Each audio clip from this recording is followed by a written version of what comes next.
Dear Mr. X, this story happened to a friend of mine. It was a while back, but it still creeps me out to this day. It may even do the same to you. I doubt that. We were in our late teens at the time. My friends, Hank, Sarah, and Tom, decided to play with a Ouija board one night. They made sure all the lights were out, leaving only a small candle to illuminate the table where the game was set up. They started asking questions. Is there a spirit here with us? What is your name? Things like that. Eventually, they got into deeper, more taboo subjects. When am I going to die? They all have their own perspectives on the story. No one seems to want to describe the answers to any of the questions, but apparently the latter ones were so disturbing that my friends abruptly and improperly ended the game and put everything away. Some time passed. Hank was living with his parents at the time, a single-story home with a basement. It was situated in a forested area. They had a small backyard lined with trees, separating it from a local road like a natural fence. Out back, there was a porch facing the tree line, which lied just outside the window of Hank's room. This is where it gets crazy. Hank used to tell me that some nights, he would see a very tall, shadowy figure just standing among the trees when he would look out the window. The figure was pitch black in contrast to the trees around it, but had radiant red eyes that shined in the dark. It would stand there, staring at him for as long as he would stare back at it. Each night he saw it, it would be closer and closer to his bedroom window. He said he had no idea how many times he looked out and saw it there, but that he felt like it had been going on for an eternity. Eventually, the entity appeared so close that it was actually on his porch one night. He opened his curtains to be nearly shocked into a heart attack when he saw the thing directly outside his window, its blood-red eyes beaming in and casting a red glow into his room. He said that even at that close range, he could not make out any details of the dark entity's form except for the eyes. As I'm sure you understand, Hank was completely freaked out by that point and became desperate to get rid of the entity, whatever it was. He began to think that it must have come to him through the Ouija board game they had played with, that perhaps they unknowingly opened some sort of portal. He wondered if they had invited it into their lives by asking those stupid questions and failing to properly end the game. Hank called Sarah and Tom and asked them if they had been seeing anything out of the ordinary. Tom had mentioned that he had been seeing shadows in the corner of his eye very often, and that his dreams were being haunted by shadowy figures. Sarah had also claimed to be seeing similar things.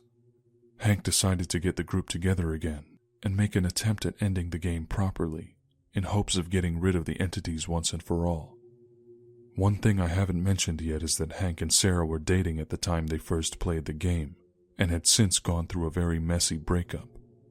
She was so angry with him that she refused to meet with him, no matter how scared she was of the bizarre events. Because of her refusal, they were never able to end the game properly. Apparently, all 3 of the original players had to be present. Over 12 years have passed since this all started. I've lost contact with Tom and Sarah, but I still see Hank every once in a while. He's slowly become more and more depressed and moody over the years. He occasionally talks about strange things happening in his apartment, cabinets and closet doors opening or slamming shut on their own, odd banging noises coming from unoccupied areas, among other things. I don't know whether it's because I expect it, but whenever I pay him a visit, even I see shadows dashing back and forth in the corners of my eyes. I sometimes get these haunting feelings I can't explain there as well. You know, when you get that cold feeling creeping down your spine like something's watching you from the shadows of an open door, or when you feel something looming over you as you try to sleep. Every time I go there, I get this feeling that even though he lives by himself, he may not really be living alone. One day, not long ago, Hank came over to help me move into a new apartment of my own. My girlfriend at the time was there, along with her mother, who claims to have psychic abilities. Out of nowhere, she pulled me aside and whispered something to me. She said that she could see a dark shadow hovering over and moving around Hank, possibly feeding off of his negative energy and affecting his mood. I think that the entity she saw may have been the cause of all this weirdness. It may even be the same thing that Hank used to see outside of his window, the thing they released when they decided to play that terrible game all those years ago. Strange dark shadow, whoever or whatever you are, let's not meet.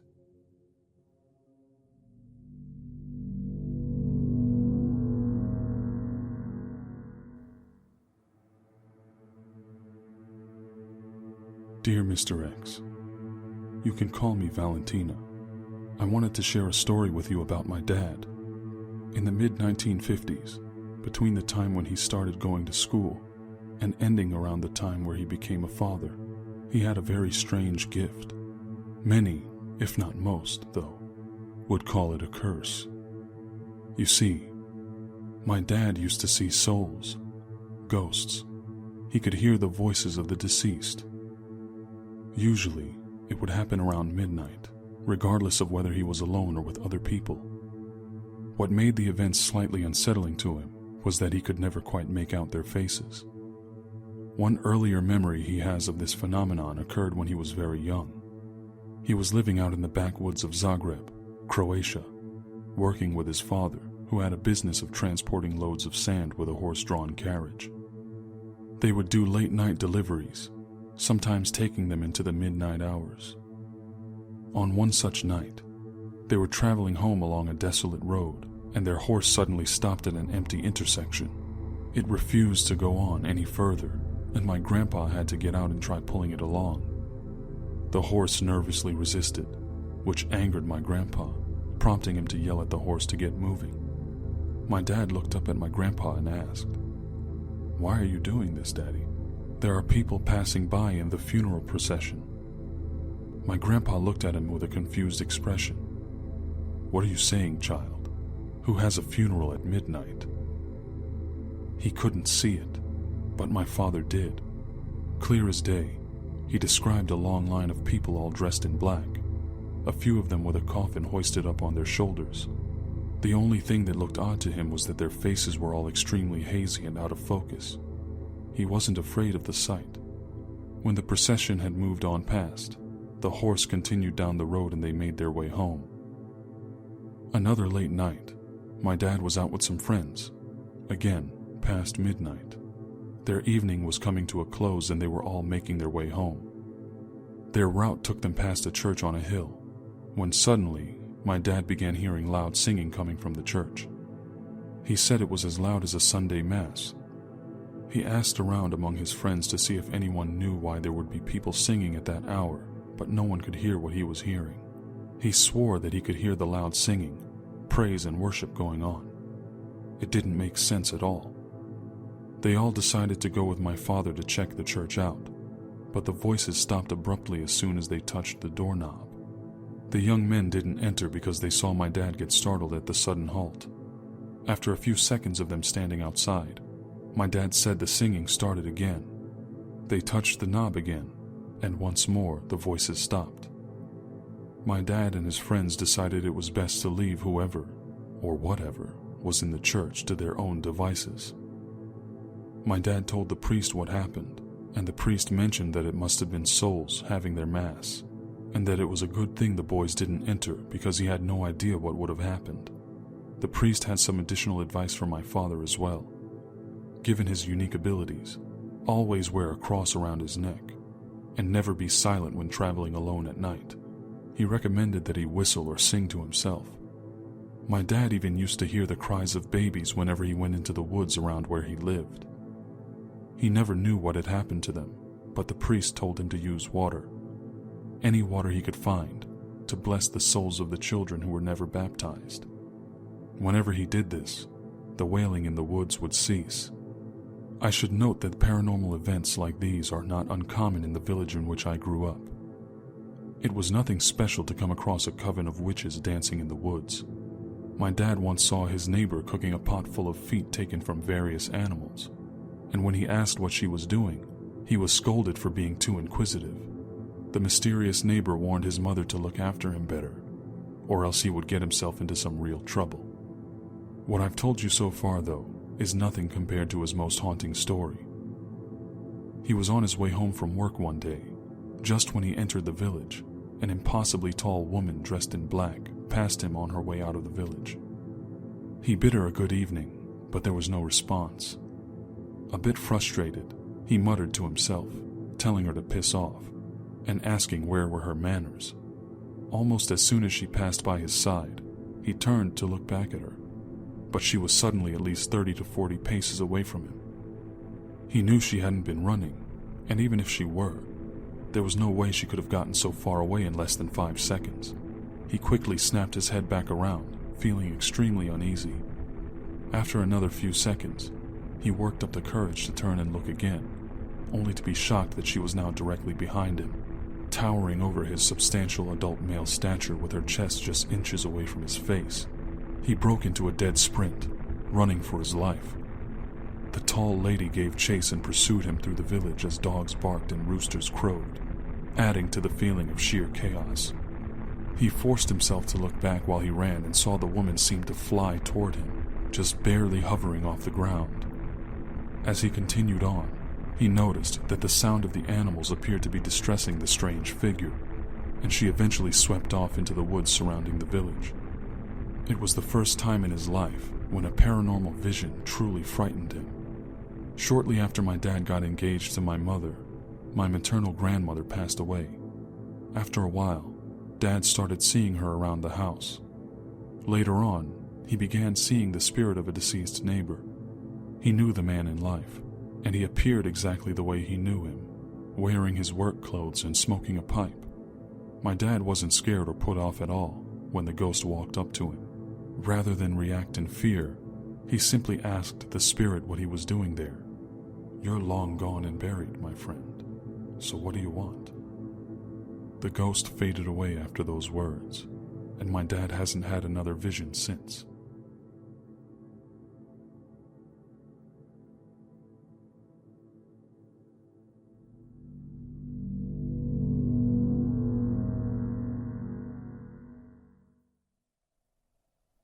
Greetings, friends. You may remember my good friend Rick. His life has been full of paranormal and hard-to-explain occurrences, which he, in his old age, enjoys sharing with me. I sometimes note things down to relay to you, my dear listener. Here's another intriguing story from the life of Rick. When he was a child of 10 or 11 years of age, growing up in a rural town in Haiti, he lived in an area where the streets were said to be full of danger at night. At the hour of 6 p.m., the seedy underbelly of the large town reared its ugly head. Criminals, cult members, and cannibals seeped out from the cracks and made their rounds in the streets as the cover of night came about. There was a popular nightclub where beautiful women in dresses and high heels went to let off a little steam before the unspoken curfew. Rick frequently braved the streets in the dusky evening. He sat for hours outside the club, guarding bags of women's flat shoes, while their owners danced under the flashing lights inside. One night, he found himself inexplicably lost while walking home. He came upon a church that wasn't on his normal route, and could hear a faint chattering, though he could see no one around. He stopped in his tracks, afraid to pass by the ominous building, as the chattering sound grew in intensity. His heart pounded and beads of sweat began to form on his forehead, the warm vapors of perspiration wafting up from his open-collared shirt. All the while, the sun plummeted from the sky, darkening the scene. As he stood there, paralyzed with fear, a little white dog came wagging its tail and panting happily, running up to him. It darted around his feet, occasionally looking up at him and yelping. Rick felt compelled to follow the dog, and noticed that his fear and anxiety had suddenly vanished. He kept his eyes on the little white dog as it led him down an unfamiliar path, never stopping to analyze his surroundings on the way. The dog excitedly jumped around, its tail wagging profusely as he followed. Before long, Rick looked up to realize that the dog had led him directly to the front door of his house. He smiled and knelt down to pet the dog, but it was gone.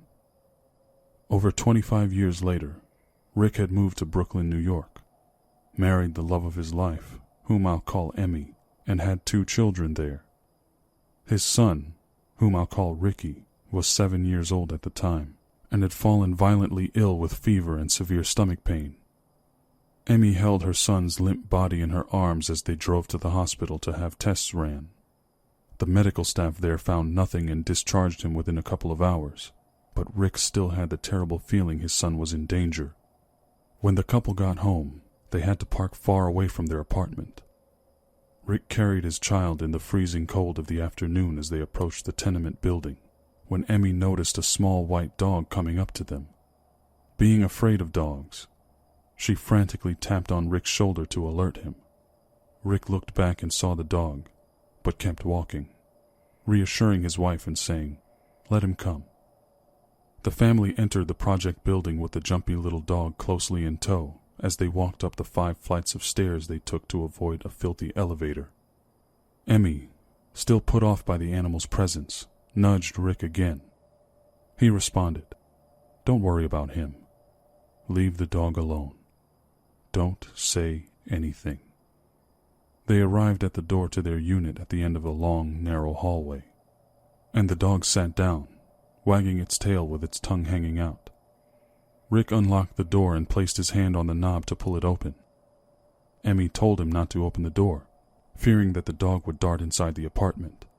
Rick told her not to worry.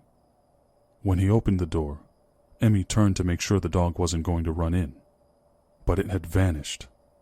She looked down the long hallway and saw nothing.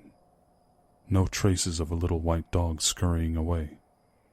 When they went inside, they noticed that their little boy was sleeping soundly.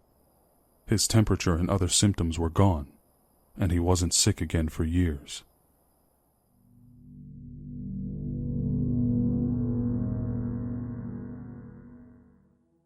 Greetings, friends.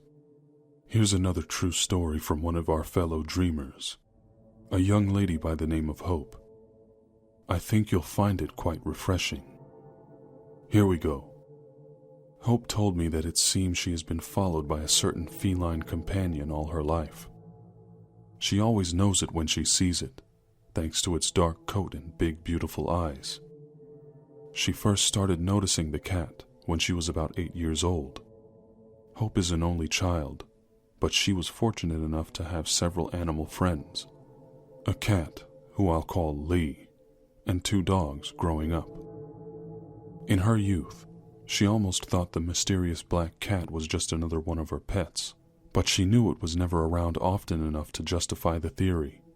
It seemed to come and go as it pleased, sometimes stopping in to play around with her real cat, Lee, scampering through the house for hours on end. The most reliable time for the black cat to appear was at night, at the foot of Hope's bed.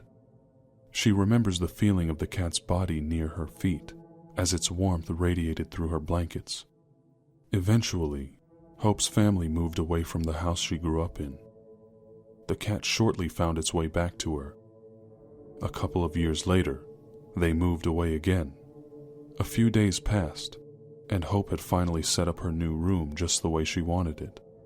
One night as she lay down to sleep, she felt the familiar sense of pressure next to her feet. She looked down and saw the dark outline she had sort of been expecting all along. It was at that moment that it really began to sink in for her. There was something strange about that cat. There was an odd, almost haunting feeling in the back of her mind as she looked at it. Its gaze focused on her as she stared into its eyes. The mystery cat let out what Hope described as a ghostly purr. It echoed off the walls of her newly settled room. Though it seemed to be a solid creature, Hope began to see the cat as perhaps being a ghost that was somehow bonded to her. The purr was something she grew used to hearing around the house. Her parents never saw the ghost cat, but would sometimes complain of hearing the bizarre noise it made. Years went by, And yet again, Hope's family moved into another house. There, Lee finally passed away, and her loss was mourned by everyone.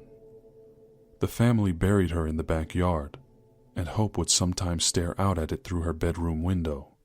Every so often, she would see the ghost cat lying next to Lee's grave, looking as if it wanted to play again, just like old times. Hope mentioned that the ghost cat never got that chance, at least, not as far as she knows. She eventually grew up and moved out on her own. Still, much to her delight, the ghost cat eventually made its way along with her. It was always a great comfort to her, as she had no real pets of her own. When she later met her boyfriend and began to have children, the ghost cat remained a part of her life. One day, a neighbor was visiting to help take care of the kids, and had a panic attack. She came running through the house, looking for Hope. When she found her, she could barely contain herself, screaming that there was a black cat in the crib with one of Hope's babies. Hope simply chuckled, assuring her that there was nothing to worry about, and the neighbor returned to the room, only to find that the cat was nowhere to be seen. Hope explained to her neighbor that the cat was like a friend of hers, and had been following her throughout her life. Of course, her explanation was met with a blank, questioning stare. Hope's boyfriend at the time was, in her words, not a very nice person. He had a penchant for being abusive toward her, which made the ghost cat very angry. Hope said she would sometimes find her boyfriend teetering on the edge of consciousness in an alcohol or drug-induced stupor, laid out on the couch.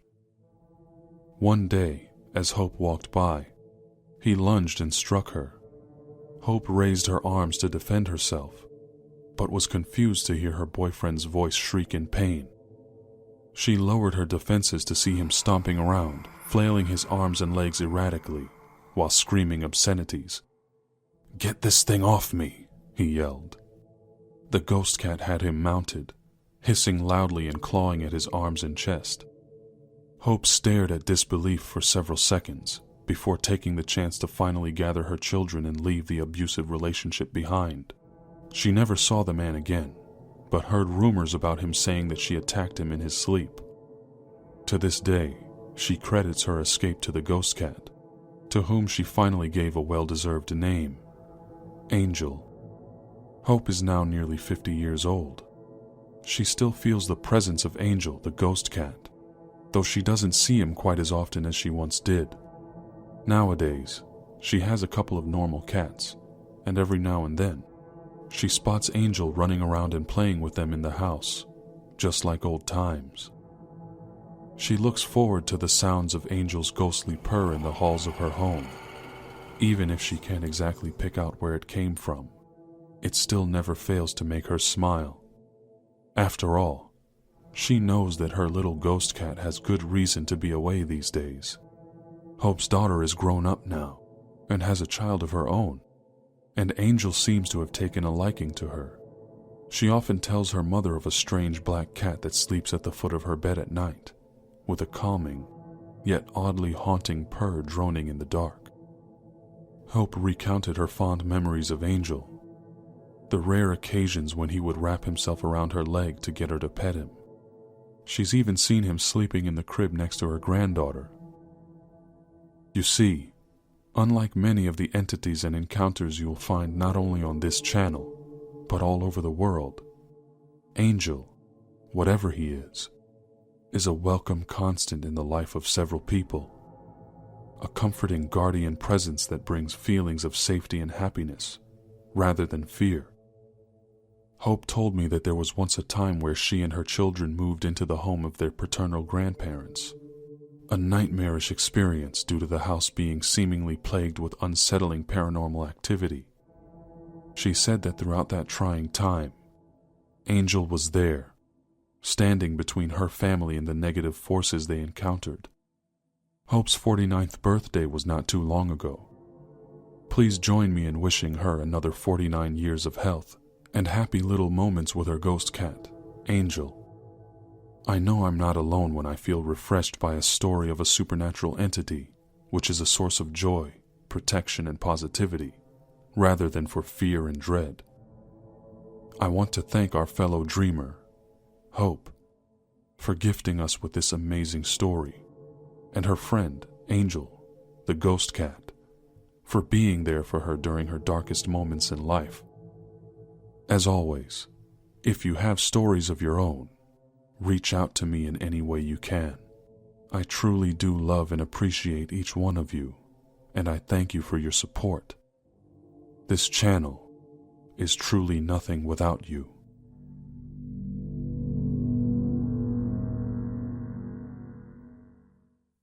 It's been a long time. I shouldn't have left you.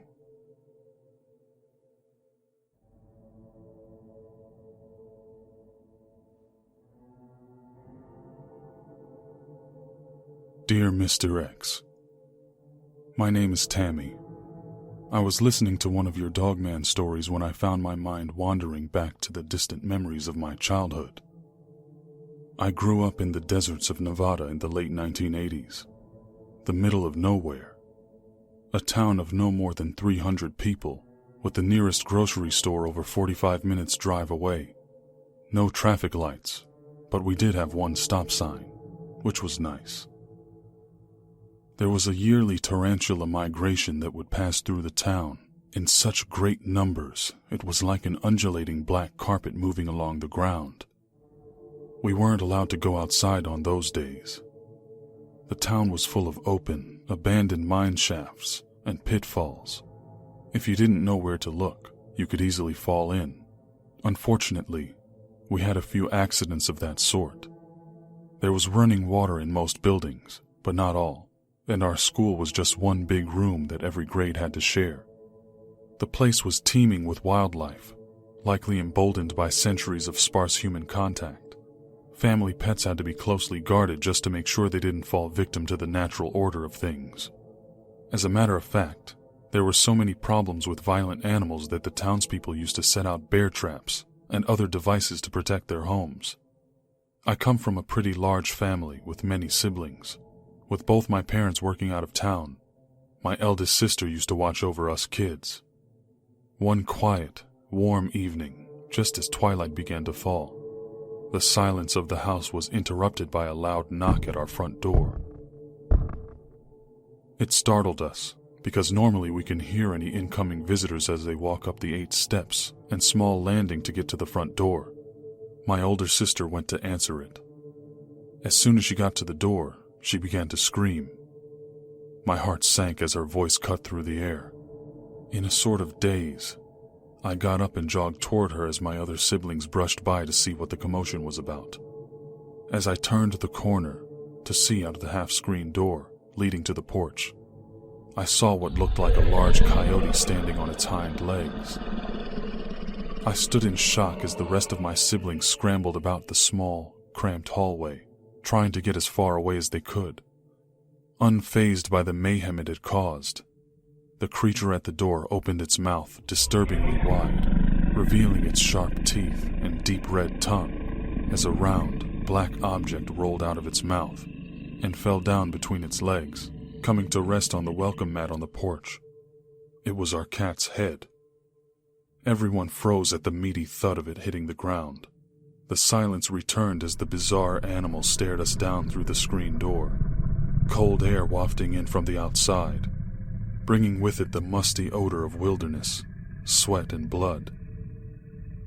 After a few moments, the creature calmly turned and walked back down the steps, still standing upright, vanishing into the darkness. My sister was the first one to recover from the shocking event. Still panicked, she dashed around the house, locking the doors and windows, before herding us all into my parents' room. She stood guard with a baseball bat until my parents finally got home in the middle of the night. In that little town, so many strange things happened that just about every family had a story or two, just as unbelievable as that one. If you'd like, I'll share one more. This one took place over a lot longer of a time period. Of course, you guys know, I couldn't leave you with just one Dogman story. If you're still listening, settle in, because there's a lot more where this came from. One of the few places in town that had grass and trees was the small cemetery. It was the only place that was actually pleasing to look at, so many of the kids used to play there. Given the mysterious history of the town's mines, it was common knowledge that the town was haunted and that spirits would follow people home. We were all, for the most part, sort of fine with it. If you're wondering how we ended up in this peculiar place, my parents ended up moving there after my grandmother found an old house they could afford. I was pretty young, but when we were moving in, I remember seeing a woman in a pale yellow dress standing next to a dog on our porch, staring at me. I didn't think it was too strange, because there were several people around that I didn't know, helping us unload our boxes from the moving truck. The next day, I saw the lady again, standing out on the porch with the dog, her long black hair blowing in the wind. This time, no one else was around to help me rationalize her being there, so I asked my mom if she was a neighbor. My mom asked me what woman I was talking about. I told her that I kept seeing the woman in the yellow dress, but neither my mom nor my siblings had seen her. She kept showing up to me every so often, always out on the porch, until one day, she was standing just inside the door. I finally saw her close up, and could tell there was something off about her, something wrong with her eyes. They were so dark. The closer I looked, the more I realized that they were just empty holes dug into her head. Her expression was still and blank as I examined her eerily captivating form. Her hair seemed matted and greasy, and I could see the bones in her legs and arms. As a haunting, crooked smile cracked its way onto her face, a visceral feeling of terror crawled its way into my mind, and I ran away. Any time I saw her after that, I would seek out one of my parents or siblings. Even though I knew they didn't see her, at least I wouldn't be alone with her. Eventually, the woman began coming into my room at night. I shared a room with my older sister, and the woman in yellow would wait until she was asleep before walking in and standing next to my bed, looming over me with that same unnerving smile. I would cry silently as she touched my face and hair. Her fingers were so cold that it hurt my skin. Whenever I saw her outside, she would beckon me to follow her. I started telling myself that maybe if I did what she wanted, just once, she would leave me alone. At first, I would never get more than a few steps in her direction before stopping myself, which made her furrow her brow and pout before evaporating into thin air. Over time, despite my best efforts, I somehow made it more and more steps in her direction when she would call me. One day, I was outside playing with my brother when I wandered off toward her. I remember her smiling and nodding fervently, waving her hands with big, exaggerated motions as I came toward her. The next thing I remember is looking up at my mom as she held me in her arms, running as fast as she could to get home. When we got there, she burst through the door in a frantic state. When she finally gathered herself, she told me I was only 2 or 3 steps away from falling down a mine shaft in the further reaches of our backyard. The opening was covered with sand and a plank of wood, so it was barely noticeable. Underneath the surface was a sheer drop of over 100 feet. I would not have survived. My mother pulled me tightly to her chest and whispered to me, "I saw her. I saw the woman in the yellow dress. Honey, she's dead. You need to stay away from her." I didn't see the woman for several days after that. However, it wasn't too long before she started showing up again, but something was different. Now she was only appearing at night in various parts of the house, still beckoning to me as usual. Whenever I ignored her, she wouldn't simply evaporate away anymore. She would stand there, staring at me with a twisted expression of intense anger and hatred. I could feel it from across the room. I remember one day playing with toy cars in the hallway with my brother. As I sat with my back against a bookshelf, a book suddenly fell down next to me. I looked up with a mild curiosity to see a swell of several more books, moving forward off the shelf above my head. The books began to fall one by one, each empty space revealing another part of the woman's sneering face. The woman in yellow glared at me with eyes that weren't there. In their place, blackness. And the entire bookcase tipped over on top of me. My brother started screaming, alerting my mother. Luckily, all I ended up with were a few bumps and bruises, and somehow, a black eye. From that day on, my mother was able to see the woman. I don't think the woman liked it, because she never smiled at me again.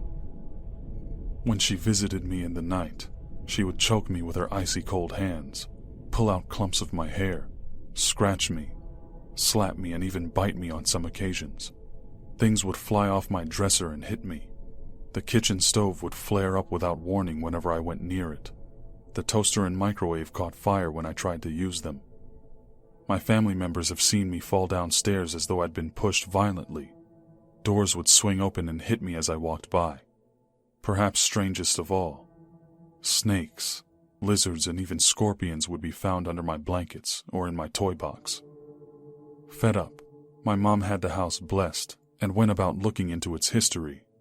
After a few days of investigation, she found an old picture of a previous inhabitant, a woman with a dog, and a curly-haired little girl. My eyes focused in on the girl in the picture. Her big brown eyes and shy smile gave her an eerie resemblance with me. My mom had the house blessed again, and the woman in yellow never returned. Years later, when I had grown up, I was spending time looking through some old photos. I noticed how beat up I always looked.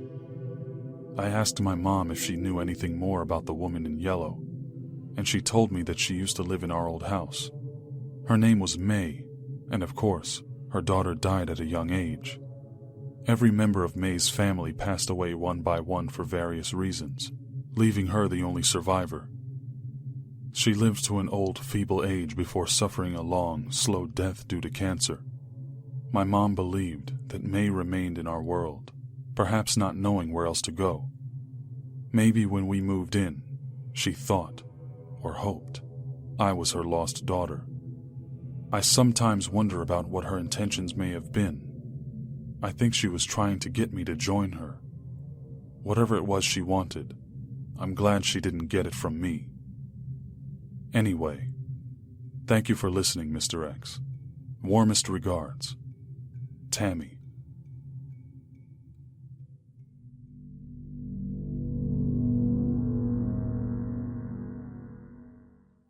Brooklyn, New York. Sam was about 14 years old and had been feeling a bit under the weather. So much so that she asked her father if she could stay home from school that day, and he agreed. He dropped her off at her cousin Vanessa's house, where she had already made plans to spend the weekend. It would be a welcome change from the fast-moving pace of living in the projects. Or at least, that was the idea. Vanessa lived in a 3-story townhome in Brooklyn. It was a very old house, built in 1920 and constructed of sturdy red brick. This fact may come into play a little bit later, Sam advised me, causing me to make a mental note of it. If you're not familiar with those types of homes, there's usually a separate family living on each floor, all renting from a single landlord who owns the entire building. Each level had its own entrance. One doorway led to a stairway to the top floor, one at the ground floor, and one to the basement unit. Vanessa lived with her mother and grandmother in the basement of the house. Sam and her father arrived at the house early, just in time to catch Vanessa on her way out the door to school. She let Sam in and told her that no one else would be home until after school. Sam's face cringed a bit at the prospect of spending several hours alone in the basement. New York basements tend to be creepy in general, but this home was quite special. Sam had been over countless times in the past, and had several odd things happen before. For one, the people on the ground floor usually stayed out of the apartment as much as possible. Despite this, Vanessa's family frequently heard loud footsteps trampling around above them, even when they were sure that the family wasn't home. On top of that, there seemed to be a new family there every year, with people getting fed up with the bizarre happenings in the house. To make things worse, the current family had Sam over for a visit once and gave her a glass of apple juice with ice in it. As she drank, the ice cubes shifted, prompting a dead cockroach to pop up from the liquid like a buoy, at which point she quietly excused herself. Sam sat herself down on the living room sofa in the dimly lit basement apartment. The TV was on. She tried to focus on it as much as she could, distracting herself from the fact that because of the orientation of the couch, she was sitting with her back directly facing a long, dark hallway, which echoed every sound she made. It was the exact kind of environment that would make just about anyone feel that they were being watched by some unknown presence from the shadows. The situation began to get more intense when Sam could have sworn she was hearing footsteps coming from various rooms in the basement. She shouted out boldly into the cold basement air that she wasn't afraid, and that whoever or whatever was in there couldn't do anything to her. She obviously wasn't yelling at anyone in particular, but it gave her a slight feeling of empowerment. Despite her brave efforts, she was unnerved shortly afterward when she felt a chilling breeze wander past her ear. Not just any breeze, but one that carried the distinct air of disturbance caused when someone walks by you closely. That, for her, was the last straw. She gathered herself and went upstairs to visit the neighbors and pass the time until her aunt and/or cousin got home. She sat in the kitchen and spoke idly with the woman who had formerly served her a dead cockroach in a glass. After a while, Vanessa came home and took Sam to the video store to rent scary movies for the weekend's festivities. Sam hated the idea, but Vanessa insisted. By the time the two got back, Vanessa's mother had prepared a delicious meal. They ate at a small table, chatting while one of the movies played on the TV. During dinner, Vanessa mentioned a strange, small door that she found in her grandmother's room. She spoke casually about the door, saying that she thought it was probably some kind of storage room, but still insisted that Sam go with her and see it after dinner. The intrepid pair crouched down in front of the 3-foot-high door and pried it open. Its old, tarnished hinges creaked slowly as the heavy, frigid air billowed out of the pitch-black space. Vanessa clicked on a small flashlight, illuminating a silver pull chain a few feet into the cramped space. She pulled it, switching on a naked, cobweb-covered fluorescent light bulb hanging from the ceiling. The light revealed a confusing scene, a 3-foot-high by 4-foot-wide by 6-foot-deep crawl space that would have been normal enough if not for the fact that the entire floor was comprised of chunks of broken concrete in varying sizes. Sam and Vanessa stared at the floor of the room for a while, contemplating the odd scene. Sam wasn't sure why, but after a few minutes, she had suddenly had the feeling that they should close the door as soon as possible. They each showered and got ready for bed, both going to sleep in Vanessa's room. Sam slept peacefully until she was awoken by an abrupt sound. Her eyes shot open and she was immediately inundated with sensory overload. A bright light strained her eyes and her face was bitten by ice-cold air. She was crouching down uncomfortably, uneven pieces of concrete under her feet, causing sharp pains to shoot up her legs. Her hand was out in front of her, lightly clutching the silver pull chain, having just turned on the light. In a subdued panic, she quickly turned the light back off, closed the door quietly as to not wake up Grandma, and ran back to Vanessa's room. She forced herself to keep her eyes closed, holding the sheets over her head. After a couple of hours, she succeeded in falling asleep. Sam stressed to me that she had never sleepwalked before or since that night. I could see the chills covering her skin many times as she recounted the story, haunted by the retrospective feeling that something was pulling her there, into the mysterious room. She left there the next morning, cutting her sleepover weekend short. P.S. As I was writing this, Sam was sitting nearby doing some research into the original owners of the house. They were an old Italian couple who happened to be deceased at the time that this story occurred, but appeared to have ties to the mafia. It made me wonder, was there someone buried down in that crawl space, perhaps calling out to the world of the living, demanding justice? Thanks so much for watching. Please like and subscribe for more. I'm Mr. X, and may your nights be full of dreams.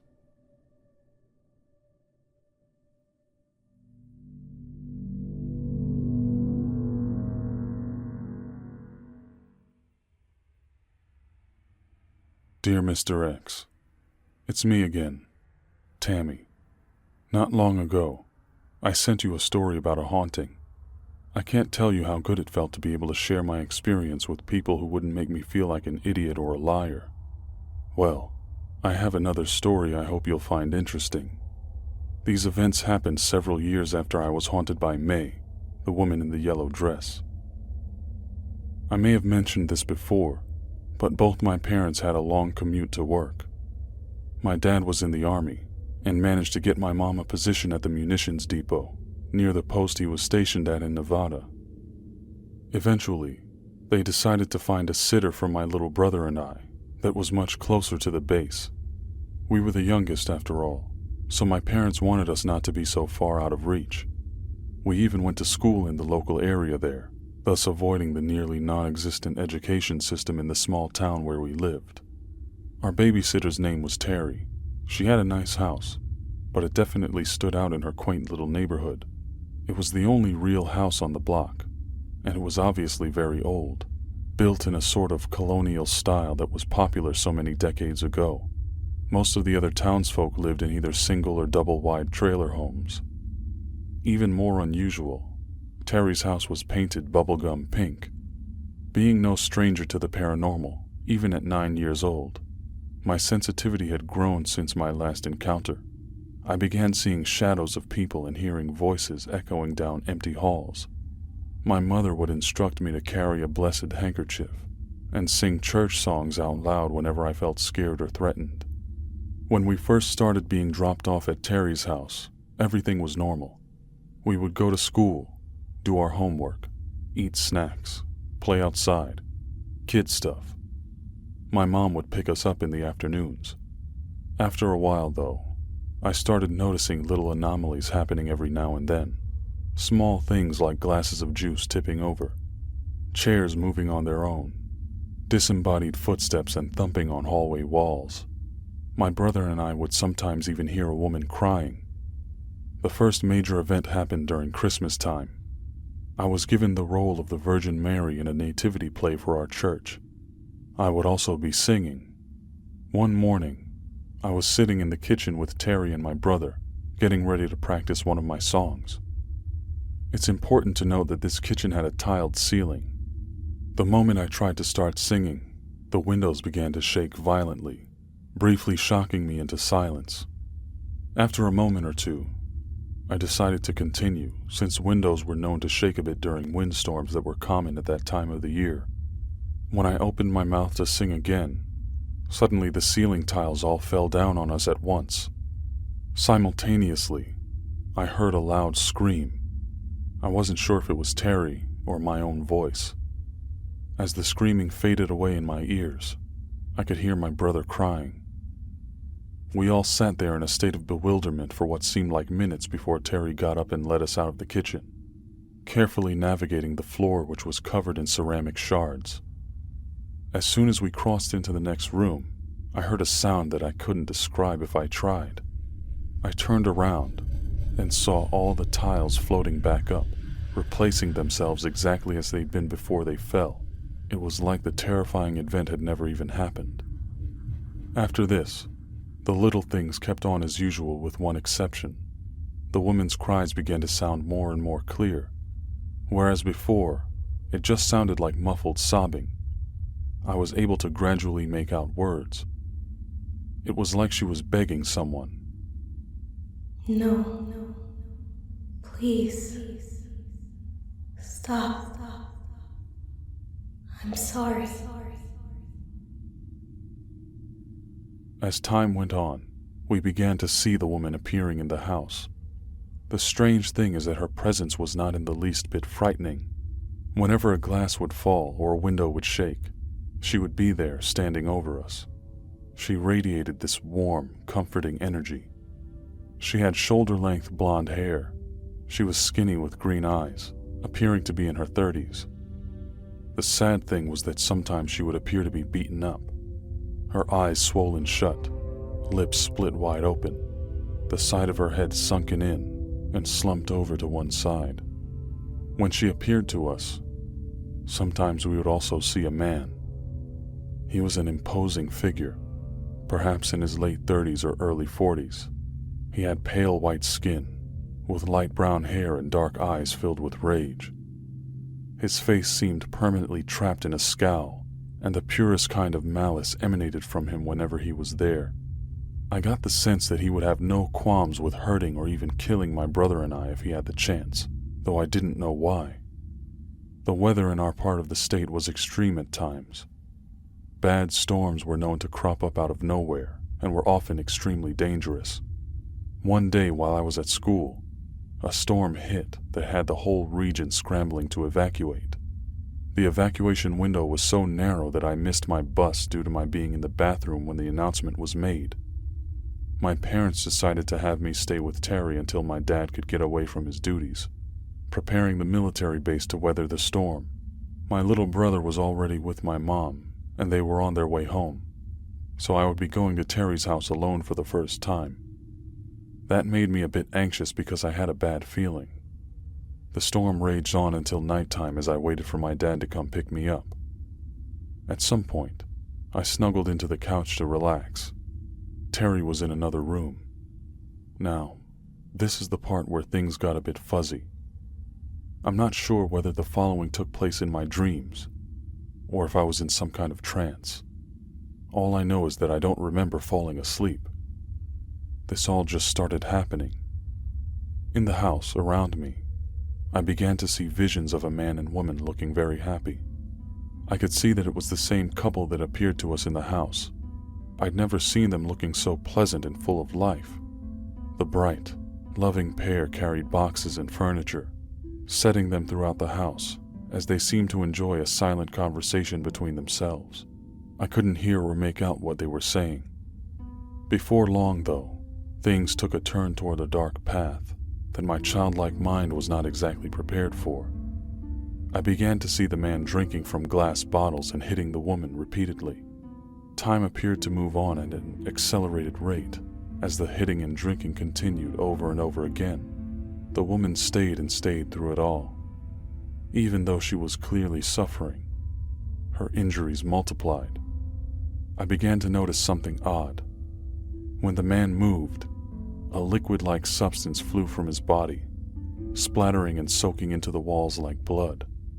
It was as if the anger and hatred of his actions were taking a physical form and infusing into the very structure of the home whenever he raised his hand to strike his wife.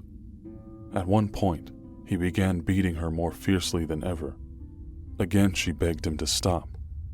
He didn't, or couldn't stop until she had died.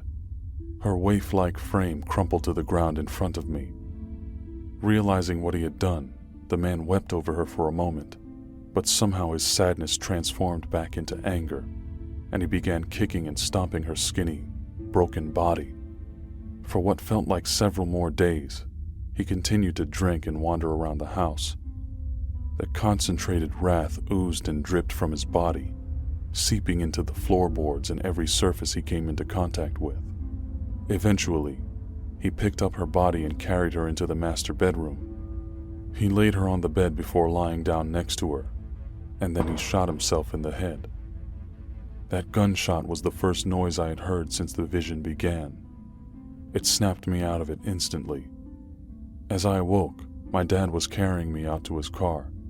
My mind was preoccupied with this feeling that the man wanted to trap his wife, that he would do anything to make sure he wouldn't lose her. To tell you the truth, I didn't even completely comprehend what I had seen at the time. It's just my clear memory of the vision that makes me able to process it now with my adult mind. Weeks went by before I told my mom what had happened, what I had seen that day.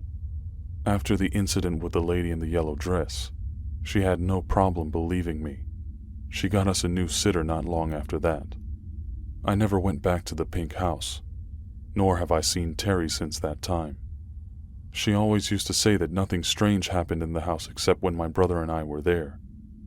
Anyway, thanks again for listening as always, Mr. X. Sincerely, Tammy. Greetings, friends. I hope you enjoyed that collection of haunting, ghostly encounters. I know I slipped a dogman in there, but that was kind of a package deal with a larger story. You know, the one with the disturbing haunting by a murderous woman in a yellow dress. This was a real trip down memory lane for me because some of those stories were originally recorded during the very early days of this channel, shortly after I began getting into the true scary stories like cryptids and ghosts and other things. If you missed the video from last week, I'll leave a link in the description, but it was another hour-long video called The Cryptid Collection. It was basically the same situation with several stories I hadn't listened to in over a year, or so it feels like. That first compilation-style video I put out managed to bring in a lot of new listeners, so I wanted to give it another go this week. It's honestly been giving me a bit more motivation to start making a few more sacrifices to be able to spend more time working on my YouTube uploads. So with that in mind, I've been searching through my archives to find some more stories that can be easily compiled together in an understandable way for the listening pleasure of my fellow dreamers. Everyone from my old friends, those willing to ride or die, all the way down to the very newest of you, who may be hearing my voice for the very first time. You are all my peers in this world, and we make these journeys together. If you don't know me yet, here's what you need to be aware of before making yourself a part of my legion of dreamers. Share your stories with me, and I'll do my best to help you. If you don't have a story, that's fine. Being a supportive listener, or even the occasional skeptic opinion, can be good and beneficial for the community as well. Sometimes when people share their stories with me, I'm basically just another listener. But every so often I come across a story that's so fascinating, moving or promising, something that will stimulate the curious mind or teach an eager pupil. In that case, I take the information you provide and write a story based around your account, and share it with the Legion. As you will learn, despite my extremely varying and borderline haphazard content schedule due to my regular employment, which is kind of a running secret around here for most of us, I've enjoyed the support of a vastly positive community, and I hope it stays that way. However, I welcome any and all to my channel, be they heralds of approval or voices of dissent. Whatever the case, whoever you are, I love you and wish you the best in your life, and I hope you do the same for others. If you haven't been here before, let me be the first to welcome you to my world, friends. I'm Mr. X, and may your nights be full of dreams. And by the way, for my ride or die followers who listen all the way to the end of my videos, sorry if I wasted your time that last couple of minutes. Something told me you wouldn't mind though. So thanks again for being who you are. Take care, and I'll see you next time.